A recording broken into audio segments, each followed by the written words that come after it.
Hello everyone. இன்னைக்கு நம்ம பார்க்க போற டாபிக் லேண்ட் ரிஃபார்ம், நில சீர்திருத்தம். இதோட பார்ட் 2 வீடியோ தான் பார்க்க போறோம். ஆல்ரெடி பார்ட் 1 வீடியோ கம்ப்ளீட் பண்ணிட்டோம். அதோட கண்டினியூவேஷன் தான் பார்ட் 2 நம்ம பார்க்க போறோம். பார்ட் 1 வீடியோ பார்க்காதவங்க அதை பார்த்துட்டு இதை பார்த்தா தான் உங்களுக்கு ஒரு கண்டினியூஷன் கிடைக்கும். ஸோ வாங்க நம்ம கிளாஸ்ல போகலாம். பார்ட் 1 வீடியோல இந்த 6 டாபிக் தான் நம்ம டீட்டெயிலா பார்த்தோம்.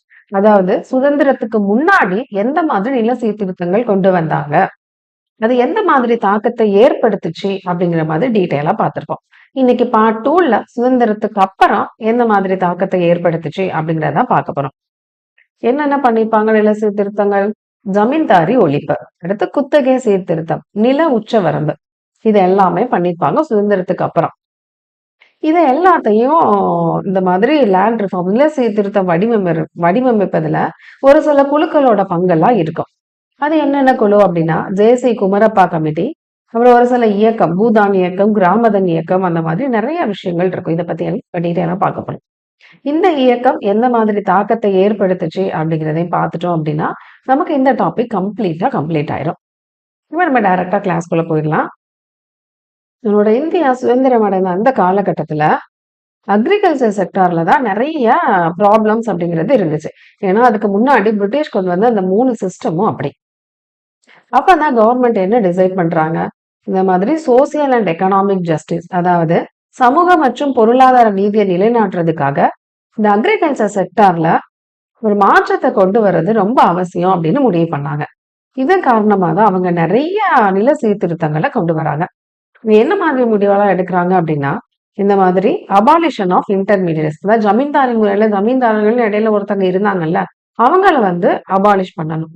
அடுத்து டெனன்சி ரிஃபார்ம், அதாவது குத்தகையை எடுத்து அது மூலமா ஃபார்மர்ஸ் கல்டிவேட் பண்ணி அந்த அமௌண்ட்டை கொடுத்துட்டு இருப்பாங்கல்ல லேண்ட்லார்ட்ஸ்க்கு. ஸோ அதையும் வந்து அதுல ஒரு சில ரிஃபார்ம்ஸ் கொண்டு வரணும் அப்படின்னு முடிவு பண்றாங்க. அடுத்து சீலிங் ஆன் லேண்ட் ஹோல்டிங், அதாவது ஒருத்தங்க கிட்ட இவ்வளவுதான் லேண்ட் இருக்கணும் அப்படிங்கிற மாதிரி ஒரு ஆக்ட் கொண்டு வராங்க. இது எல்லாம் சேர்ந்துதான் அந்த ரூரல் எக்கனாமிய பேலன்ஸ்டா கொண்டு போகிறதுக்கு உதவி செஞ்சது.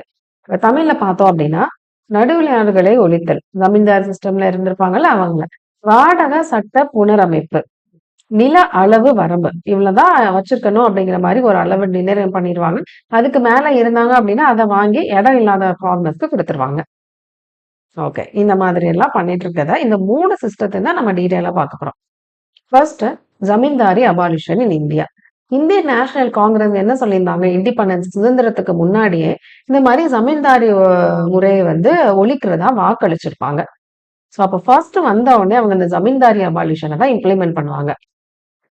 என்ன பண்ணுவாங்க, அந்த இடையில இருக்கக்கூடிய ஜமீன்தாரி அப்படிங்கிறவங்கள மொத்தமா தூக்கிட்டு அந்த ஓனர்ஷிப் ரைட் யாருக்கு கொடுத்துருவாங்க, ஃபார்மர்ஸ்க்கு கொடுத்துருவாங்க. அதாவது நிலத்தோட உரிமை அப்படிங்கிறது நேரடியா விவசாயிகளுக்கு வழங்குறது தான் இதோட முக்கியமான நோக்கம். இப்ப ஜமீன்தார்ஸ் அப்படிங்கிறவங்க யாரு, நமக்கு நல்லா தெரியும். அவங்கதான் லேண்ட் ஓனரா இருந்தாங்க. எதுல, பெர்மனன்ட் செட்டில்மெண்ட் சிஸ்டம், அதாவது நிரந்தர நிலை ஒப்பந்தம். அந்த சிஸ்டத்துல ஜமீன்தாரர்கள் தான் என்னது, நில உரிமையாளர்களாக இருந்தாங்க. அவங்க ஃபார்மர்ஸ் கிட்ட இருந்து டாக்ஸ கலெக்ட் பண்ணி பிரிட்டிஷ்க்கு கொடுப்பாங்க. அந்த 2 கலெக்ட் பண்றதுல நிறைய குளறுபடி பண்ணாங்க இந்த ஜமீன்தாரர்ஸ். அவங்க பிரிட்டிஷ் வந்து இவ்வளவுதான் ரெண்ட் கட்டணும் அப்படின்னு சொல்லி ஒரு பிக்சட் அமௌண்ட் வச்சிருப்பாங்க. இவங்க அதையும் தாண்டி நிறைய அமௌண்ட்டை ஃபார்மர்ஸ் கிட்ட இருந்து கலெக்ட் பண்ணுவாங்க. ஸோ அதனால ஃபார்மர்ஸ் ரொம்பவே கஷ்டப்படுவாங்க அந்த ரெண்ட்டை பே பண்றதுல. ஸோ இதுக்காக தான் இந்த ஜமீன்தாரர் முறையை ஒழிச்சிட்டோம் அப்படின்னா ஃபார்மர்ஸ்க்கு எந்த விதமான பிரச்சனையும் இருக்காது அப்படின்னு முடிவு பண்ணி ஜமீன்தாரிய இடையில இருக்க ஜமீன்தாரி அப்படிங்கிறவங்கள ஒழிக்கணும் அப்படின்னு முடிவு பண்றாங்க. எதுக்காக இதை ஒழிக்கணும்? ஏன்னா அங்க இருந்த ஜமீன்தார்ஸ் என்ன பண்ணாங்க, எந்த விதமான வேலையும் பாக்குறதே கிடையாது. ஏன்னா எல்லாமே பெசன்ட் பார்த்துப்பாங்க. ஆனா வருமானம் பாத்தீங்கன்னா இவங்களுக்கு தான் வரும். அதே மாதிரி அவங்க ரொம்ப வந்து அடக்குமுறை வந்து கையாண்டாங்க. அதாவது பெசன்ட்ஸ் எல்லாத்தையும் ஒரு அடிமை மாதிரி தான் அவங்க ட்ரீட் பண்ணாங்க.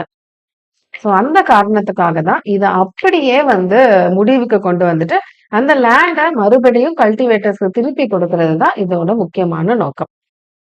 ஜமீன்தாரி ஒழிப்பு முறைய எந்த இயர்ல ஃபர்ஸ்ட் இம்ப்ளிமெண்ட் பண்ணிருப்பாங்க அப்படின்னா 1949. எந்தெந்த ஸ்டேட்ல எல்லாம் இம்ப்ளிமெண்ட் பண்ணிருப்பாங்க?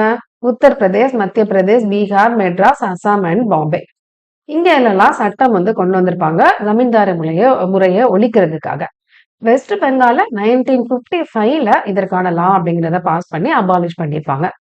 இதுல என்ன பண்ணுவாங்க? லேண்ட ஜமீன்தாரர்கள்ட்ட இருந்து வாங்கி விவசாயிகள்ட்ட குடுப்பாங்க. அதுக்கான காம்பன்சேஷன் அப்படிங்கிறத யாருக்கு குடுத்துருவாங்க? ஜமீன்தாரிகளுக்கு குடுத்துருவாங்க. இதே தான் நம்ம தமிழ்லயும் பார்த்துடலாம். 1949 அரசியலமைப்பு வர்றதுக்கு முன்னாடியே சட்டம் அப்படிங்கிறத கொண்டு வந்து இந்த ஜமீன்தாரிய ஒழிக்கிறாங்க. எந்தெந்த மாநிலங்கள்ல? உத்தரப்பிரதேஷ், மத்திய பிரதேஷ், பீகார், மதராஸ், அசாம் மற்றும் பம்பாய். மேற்கு வங்காளத்துல மட்டும் 1955ஆம் ஆண்டுல தான் இத வந்து நிறைவேற்றுறாங்க. ஜமீன்தாரர்கள்ட்ட இருந்து பறிமுதல் செய்யப்பட்ட அந்த நிலங்கள விவசாயிகளுக்கே குடுக்குறாங்க. அதுக்கான ஈடு தொகையை வந்து மாநில சட்டம் என்ன அப்படிங்கிறத தீர்மானிப்பாங்க. தீர்மானிச்சு அத ஜமீன்தாரர்களுக்கு குடுக்குறாங்க. இப்படிதான் இத வந்து இம்ப்ளிமெண்ட் பண்றாங்க. ஜமீன்தாரர்கள் இப்ப என்ன பண்றாங்கன்னா, கோர்ட்ல வந்து சேலஞ்ச் பண்றாங்க. இந்த மாதிரி எங்களோட ப்ராப்பர்ட்டிய எடுத்து விவசாயிகளுக்கு குடுக்குறது அப்படிங்கிறது, எங்களோட அடிப்படை உரிமைகள பறிக்கிறது மாரியான செயல் அப்படின்னு சொல்லி கோர்ட்ல வந்து சேலஞ்ச் பண்றாங்க. ஏன்னா, அப்ப ரைட் டூ ப்ராப்பர்ட்டி அப்படிங்கிறது எந்த கேட்டகரில இருந்திருக்கும்? ஃபண்டமெண்டல் ரைட்ஸ்க்கு கீழ தான் இருந்திருக்கும். அப்ப என்ன ஒரு சில அமெண்ட்மெண்ட்ஸ கவர்ன்மெண்ட் சைட்ல இருந்து கொண்டு வராங்க. First amendment and fourth amendment. First amendment அப்படின்னா, அவங்க கொண்டு வந்த ஒரு சில லா அப்படிங்கிறது 9த் ஷெட்யூல்ல கொண்டு போய் வச்சுருவாங்க. அப்படி 9த் ஷெட்யூல்ல கொண்டு போய் வச்சுட்டாங்கன்னா, அது ஃபண்டமெண்டல் ரைட்ஸ்க்கு அகைன்ஸ்டா இருந்தாலும், அத வந்து யாருமே கேள்வி கேட்க முடியாது.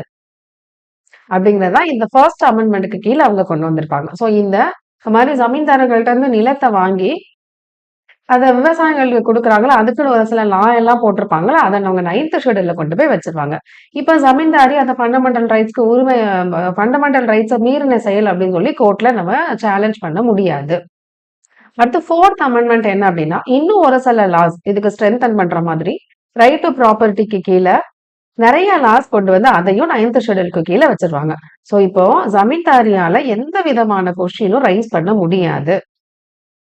அப்படிங்கிற காரணத்துக்காக தான் இந்த 2 அமெண்ட்மெண்ட் கொண்டு வந்திருக்காங்க.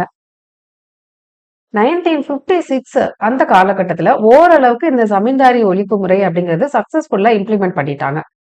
30,00,000 விவசாயிகளுக்கு 62,00,000 ஹெக்டர்ஸ் ஆஃப் லேண்ட ஜமீன்தாரர்கள்ட்ட இருந்து வாங்கி இவங்களுக்கு குடுத்திருக்காங்க. எவ்வளவு காம்பன்சேஷன் அப்படிங்கிறத பே பண்ணியிருக்காங்க அப்படின்னா, 16,420,00,000 ரூபாய் வந்து காம்பன்சேஷனா ஜமீன்தாரர்களுக்கு குடுத்திருக்காங்க. இதுலயும் ஒரு சில ஜமீன்தாரர்கள் என்ன பண்றாங்கன்னா, அவங்களோட லேண்ட இது எங்களோட சொந்த கல்டிவேஷன்க்காக வச்சிருக்கோம் அப்படின்னு சொல்லிட்டு அவங்க ஃபாதரா கிளைம் பண்ணி அத அவங்க குடுக்காம அவங்க கிட்டயே வச்சுக்கிட்டாங்க. இந்த மாதிரி ஒரு சில ஜமீன்தாரர்கள் இருந்தாங்க. இதுதான் ஜமீன்தாரி ஒழிப்பு முறை அப்படிங்கிறது. இது உங்களுக்கு தெளிவா புரிஞ்சிருக்கும். அடுத்து நம்ம பார்க்க போறது டெனன்சி ரிஃபார்ம். குத்தகை சீர்திருத்தம். டெனன்சி அப்படின்னா யாரு? கல்டிவேட்டர்ஸ் என்ன பண்ணுவாங்க அப்படின்னா, குத்தகைக்கு லேண்ட் ஓனர்ட்ட இருந்து லேண்ட வாங்குவாங்க. ஒரு சில டெர்ம்ஸ் அண்ட் கண்டிஷனோட தான் அவங்க அந்த லேண்ட வாங்குவாங்க. லேண்ட வாங்கி அத கல்டிவேஷன் பண்ணுவாங்க. கரெக்ட்டா அதுக்கான வாடகை அப்படிங்கிறத அவங்க லேண்ட் ஓனர்ஸ்க்கு குடுக்கணும். இதுதான் டெனன்சி குத்தகை அப்படிங்கிறது. இப்ப இந்த டெனன்சி யார் யாரெல்லாம் இருப்பாங்க அப்படின்னா, கொஞ்சம் கூட நிலமே இல்லாத பெர்சன்ஸ். நிலமே இல்லாத விவசாயிகள். அதுக்கப்புறம் ஒரு சில லேண்ட் ஓனர்ஸ் கொஞ்சம் லேண்ட் தான் அவங்க கிட்ட இருக்கும். இன்னும் கொஞ்சம் நெறைய லேண்ட் வாங்கி, அதுல நம்ம கல்டிவேஷன் பண்ணணும்னு நெனைக்கிறவங்க. அப்புறம் ரிச் லேண்ட்லார்ட்ஸ் பெரிய நில உரிமையாளர்கள். அவங்களும் இன்னும் கூடுதல் நிலத்த வாடகைக்கு வாங்கி, அது மூலமா பயிரிடணும்னு நெனைக்கிறவங்க. இவங்க எல்லாருமே டெனன்ட் தான். எவ்ளோ பேமெண்ட் அவங்க ரென்ட்டா குடுக்கணும் அப்டின்னா, அவங்க எவ்ளோ வந்து புரொடியூஸ் பண்றாங்களோ, அதுல 50% அவங்களுக்கு குடுத்துறணும். கேஷா குடுக்க வேண்டாம். அவங்க விளைச்சல்ல என்ன வருதோ, அதுல 50% அவங்களுக்கு குடுத்தா போதுமானது. இப்ப இதுல என்னென்ன பிரச்சனை டெனன்ட்ஸ வந்து எதிர்கொள்றாங்க அப்டின்னா, அவங்க எப்ப வேணாலும் வந்து அதாவது குத்தகைக்கு தானே அந்த லேண்ட குடுத்துருக்காங்க.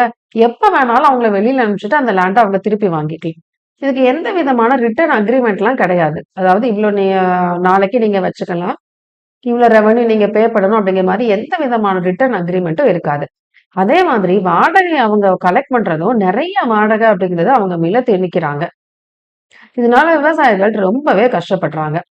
அந்த லேண்ட இம்ப்ரூவ் பண்றதுக்கு அவங்களுக்கு எந்த விதமான இன்சென்டிவும் இல்ல. ஏன்னா ஏதாவது ஒண்ணு இருந்தா தானே அவங்க லேண்ட அடுத்த லெவலுக்கு கொண்டு போக முடியும். அவங்க வரக்கூடிய எல்லாத்தையுமே இந்த மாரி குத்தகை எடுத்த லேண்ட் லார்ட் கிட்டயே குடுத்துட்டாங்க அப்டின்னா, நம்ம விவசாயிகளுக்கு எதுவுமே இருக்காதுல்ல. ஸோ அவங்க நிலத்த மேம்படுறதுக்கான எந்த விதமான ஊக்கமும் அவங்களுக்கு இல்ல. இப்ப இவ்ளோ பெரிய பிரச்சனைய சந்திச்சுக்கிட்டு இருக்கு அவங்களுக்கு. சீர்திருத்தம் கொண்டு வந்தா தானே இவங்களையும் இதுல இருந்து வெளியில கொண்டு வர முடியும். ஏன்னா முன்னாடி இருக்க ஜமீன்தாரி சிஸ்டத்தை ஒழிச்சதுக்கு அப்புறம் ஃபார்மர்ஸ் எல்லாமே ஓரளவுக்கு செட்டில் ஆயிட்டாங்க. இப்ப அதே மாதிரி இந்த குத்தகையையும் ஒரு சில சீர்திருத்தத்தை கொண்டு வந்தாதான் இவங்களுக்கும் அந்த மாதிரி எந்த விதமான பிரச்சனையும் இருக்காது.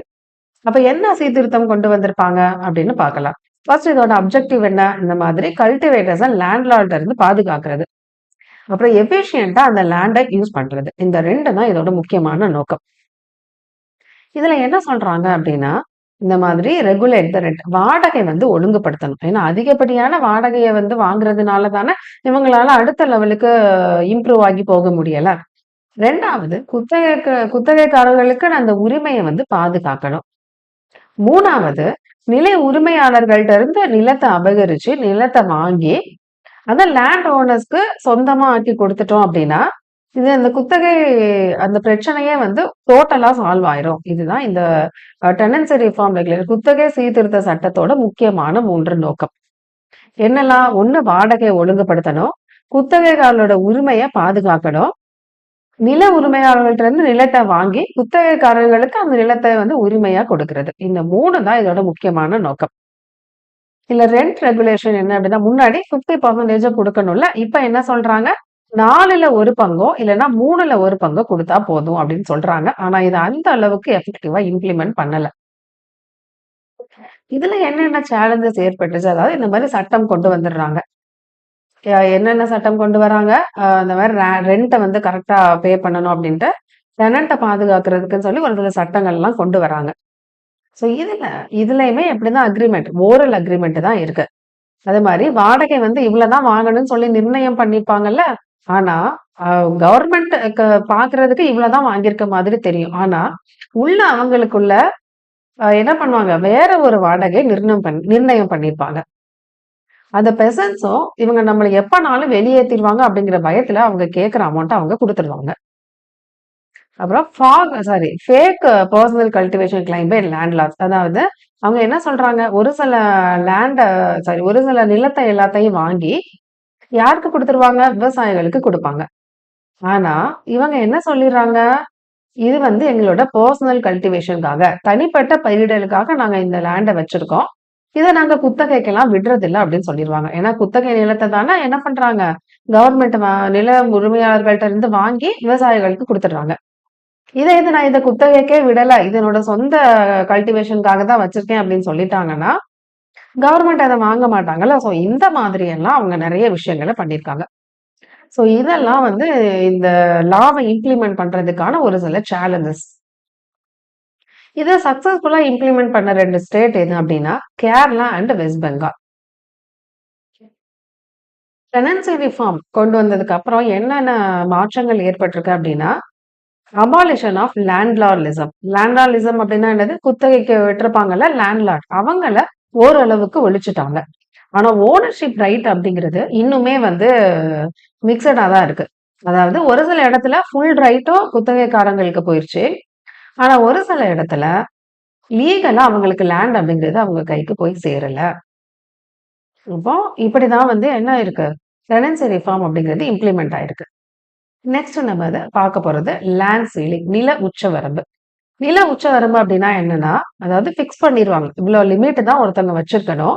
அதுக்கு மேல வச்சிருந்தாங்க அப்படின்னா, அந்த மீதி இருக்கக்கூடிய லேண்ட், எக்ஸ்ட்ரா லேண்ட்ன்னு சொல்லக்கூடிய அந்த சர்ப்ளஸ் லேண்ட கவர்மெண்ட் எடுத்து அதாவது விவசாயிகள் லேண்டே இல்லாத விவசாயிகள் இருப்பாங்கல்ல, நிலமற்ற விவசாயிகளுக்கு அந்த நிலத்த குடுத்துருவாங்க. இதுதான் லேண்ட் சீலிங் அப்படிங்கிறது. தமிழ்நாட்டுல இத எப்ப இம்ப்ளிமெண்ட் பண்ணியிருப்பாங்க அப்படின்னா, 1961ல. 1972 வரைக்கும் என்ன சொல்லியிருப்பாங்க அப்படின்னா, இண்டிவிஜுவலா ஒவ்வொரு பெர்சனும் இவ்வளவுதான் வச்சிருக்கணும் அப்படிங்கிற மாதிரி ஃபிக்ஸ் பண்ணியிருப்பாங்க. ஆனா 1972க்கு அப்புறம் அத என்ன பண்ணிடுறாங்க, மொத்த ஃபேமிலியும் இவ்வளவுதான் வச்சிருக்கணும் அப்படின்னு முடிவு பண்ணிடுறாங்க. எதுக்காக அப்படி கொண்டு வராங்க? இந்த மாரி ஒவ்வொரு இண்டிவிஜுவல் பெர்சனும் இவ்ளோ வச்சிருக்கணும் அப்படின்னு சொல்லிட்டாங்கன்னா, வீட்ல இருக்கிற ஒவ்வொரு ஃபேமிலியும் ஹஸ்பண்ட், ஒய்ஃப் அவங்க குழந்தைங்க அப்படின்னு சொல்லிட்டு ஒவ்வொரு பேர்லயும் அந்த நிலத்த பிரிச்சு வச்சுடுறாங்க. இது மொத்த ஃபேமிலியும் இவ்வளவுதான் வச்சிருக்கணும் அப்படின்னு ஃபிக்ஸ் பண்ணிட்டாங்க அப்படின்னா, மீதி இருக்கக்கூடிய லேண்ட் அவங்க கிட்ட இருந்து வாங்கி நிலமில்லாத விவசாயிகளுக்கு குடுத்துறலாம் அப்படிங்கிற காரணத்துக்காக இப்படி 1972க்கு அப்புறம் இப்படி ஒரு சேஞ்ச கொண்டு வந்துருவாங்க. இதுல என்னென்ன சேலஞ்சஸ் இருக்கு அப்படின்னா, இந்த மாதிரி சீலிங் லிமிட்ட வைக்கிறதுல வந்து நெறைய பிரச்சனை இருக்கு. ஏன்னா இந்த லேண்டோட குவாலிட்டி அப்படிங்கிறது ஒவ்வொன்றும் வேரி ஆகும். இப்ப இரிகேட்டடா இருந்துச்சு, பாசன நிலங்கள் அப்படின்னா அது ரொம்பவே வந்து வேல்யூவான நிலம். அப்ப அதுக்குன்னு ஒரு சீலிங் லிமிட் இருக்கணும். அதே மாதிரி ட்ரை, ரொம்ப வறண்ட நிலம் அப்படின்னா அதுல எந்த விதமான விளைச்சலும் இருக்காது. அப்ப அதுல சீலிங் லிமிட் அப்படிங்கிறது கொஞ்சம் நம்ம கம்மியா தான் வைக்க முடியும். அதே மாதிரி single crop, double crop land அப்படின்னு எல்லாமே ஒரு லேண்ட்லயே நிறைய வித்தியாசம் இருக்கிறதுனால, இந்த நில உச்சவரம்பு நிர்ணயம் பண்றதுல நிறைய பிரச்சனை அப்படிங்கிறது இருக்கு. அதே மாதிரி ஒரு சில லேண்ட் எல்லாம் இந்த மாதிரி சீலிங் லிமிட்டுக்குள்ள வராது. என்னென்ன லேண்ட் அப்படின்னா, இந்த மாதிரி பழத்தோட்டம், மேய்ச்சல் நிலங்கள், கோயில் அல்லது அறக்கட்டளை நிலங்கள், கரும்பு பண்ணைகள் எவ்வளவு வச்சிருந்தாலும் அவங்க வச்சுக்கிடலாம். அதுக்கு எந்த விதமான அளவும் கிடையாது. அதனால என்ன பண்றாங்க, இருக்கக்கூடிய அதாவது யார்கிட்டலாம் இந்த லேண்ட் அதிகமா இருக்கோ, அவங்க என்ன சொல்லிடுறாங்க, இந்த மாதிரி என்கிட்ட சுகர் கேன் ஃபார்ம் இதுல வந்து நான் கரும்பு தான் விளைவிக்க போறேன். இல்லன்னா இதுல நான் பழத்தோட்டம் வைக்க போறேன். இது மேய்ச்சல் நிலம் அப்படின்னு சொல்லிட்டு அவங்க ஃபேக் ரெக்கார்ட காமிச்சிடுறாங்க. ஏன்னா இதுக்கு தான் உச்ச வரம்பு கிடையாதுல்ல. அதனால அவங்க இந்த மாதிரி ஃபேக் ரெக்கார்ட கிரியேட் பண்ணி குடுத்துடுறாங்க. அதனால இத இம்ப்ளிமெண்ட் பண்றதுல இதெல்லாம் வந்து ஒரு பெரிய சேலஞ்சஸா இருக்கு. லேண்ட் சீலிங் நில உச்சவரம்ப இம்ப்ளிமெண்ட் பண்ணதோட விளைவு என்ன அப்படிங்கிறத பார்க்கலாம். அதாவது கவர்மெண்ட் மொத்தமா எவ்வளோ லேக் ஹெக்டர்ஸ் லேண்ட வந்து சர்ப்ளஸ் லேண்டா எடுத்திருக்காங்க அப்படின்னா 65 லட்சம் ஹெக்டர்ஸ். அத 55 லட்சம் விவசாயிகளுக்கு பிரிச்சு குடுக்குறாங்க. இதுலயும் என்ன பண்றாங்க, இந்த பிக் லேண்ட்லார்ட்ஸ் அதாவது பெரிய நில உரிமையாளர்கள்லாம் என்ன பண்றாங்க, சட்டத்தோட ஓட்டைய பயன்படுத்தி அவங்க லேண்ட கவர்மெண்ட்டுக்கு குடுக்காம அவங்களே வச்சுக்கிறாங்க. இதன் காரணத்தினால இது ஓரளவு மட்டும்தான் வெற்றி பெற்றது. நம்ம 3 விஷயங்கள பார்த்தோம்ல. ஜமீன்தாரி ஒழிப்பு முறை, குத்தகை சீர்திருத்தம், நில உச்சவரம்பு. இந்த 3யும் இம்ப்ளிமெண்ட் பண்றதுக்கு பேக் போனா இருந்தது யாரு அப்படின்னா, ஒரு சில கமிட்டீஸ். இந்த கமிட்டீஸ் இல்லன்னா, இந்த அளவுக்கு ப்ராப்பரா லேண்ட் ரிஃபார்ம்ஸ் நில சீர்திருத்தத்தை இம்ப்ளிமெண்ட் பண்ணியிருக்க முடியாது. அது என்னென்ன கமிட்டி, என்னென்ன இயக்கம் அப்படிங்கிறத பார்க்கலாம். ஃபர்ஸ்ட் கமிட்டி யாரு அப்படின்னா, ஜே.சி. குமரப்பா கமிட்டி. இது அக்ரேரியன் ரிஃபார்ம்ஸ் கமிட்டின்னு சொல்லுவாங்க. அக்ரேரியன் ரிஃபார்ம்ஸ் அப்படிங்கிறது விவசாய சீர்திருத்த குழு. இந்த குழுவோட முக்கியமான நோக்கம் என்ன அப்படின்னா, விவசாய நிலம் வந்து எப்படி இருக்கு, அதுல என்னென்ன சீர்திருத்தம் கொண்டு வரணும் அப்படிங்கிறத பத்தி ஸ்டடி பண்றதுதான் இவங்களோட முக்கியமான நோக்கம். இப்ப இவர் என்ன இத பத்தி ஃபுல்லா ஸ்டடி பண்ணிட்டு என்ன பரிந்துரை பண்றாங்க அப்படின்னா, ஜமீன்தாரி முறைய வந்து ஒழிக்கணும் அப்படின்னு இவர் வந்து சொல்றாரு. ஸோ இவரோட ரெக்கமெண்டேஷன்ல தான் என்ன பண்றாங்க, நெறைய ஸ்டேட்ல லா அப்படிங்கிறத பாஸ் பண்றாங்க 1950ல. எதுக்காக இந்த மாதிரி இன்டர்மீடியட் எனுஸ் ஜமீன்தாரி சிஸ்டம் ஜமீன்தாரி மட்டும் இல்ல. இப்போ நம்ம மகள்வார் சிஸ்டம்ல என்ன பார்த்தோம், வில்லேஜ் ஹெட்மன் அப்படின்னு இடையில ஒருத்தர் இருந்திருப்பாரு. ஜமீன்தாரி முறையில இந்த ஜமீன்தாரி அப்படின்னு ஒருத்தர் இருந்திருப்பாரு. அந்த மாதிரி இடப்பட்டவங்க யார் யாரெல்லாம் இருக்காங்களோ, அத எல்லாத்தையும் ஒழிக்கணும் அப்படின்னு இவர் ரெக்கமெண்ட் பண்றாரு. சோ அத பேஸ் பண்ணி 1950ல நெறைய ஸ்டேட்ல லா அப்படிங்கிறத பாஸ் பண்றாங்க. இதுல நீங்க ஒரு விஷயத்த நோட் பண்ணணும். லேண்ட் அப்படிங்கிறது ஸ்டேட் லிஸ்ட்ல இருக்கும். அந்தந்த ஸ்டேட் தான் அதுக்கான லா அப்படிங்கிறத பாஸ் பண்ணணும். இப்ப லேண்ட் அக்யூசிஷன் அதாவது நிலத்தை கையகப்படுத்துதல் அப்படிங்கிறது எந்த லிஸ்ட்ல இருக்கும், கன்கரண்ட் லிஸ்ட்ல இருக்கும். கன்கரண்ட் லிஸ்ட்ல இருந்தா சென்டர் அண்ட் ஸ்டேட் 2 பேருமே இதுக்கான லா அப்படிங்கிறத பாஸ் பண்ணி. பட் 2 பேருக்கும் இடையில ஏதாவது கிளாஷ் நடந்துச்சு அப்படின்னா, சென்டர் என்ன சொல்றாங்களோ அந்த முடிவு தான் இறுதியானது.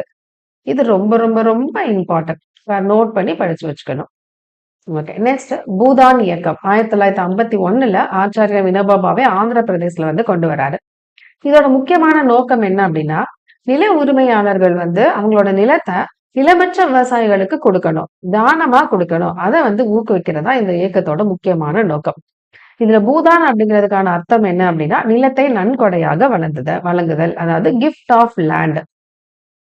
அப்ப இதுல அவங்க என்ன பண்ணாங்க, ஃபுல்லா இதுக்கான அவேர்னஸ் அப்படிங்கிறத கிரியேட் பண்றாங்க.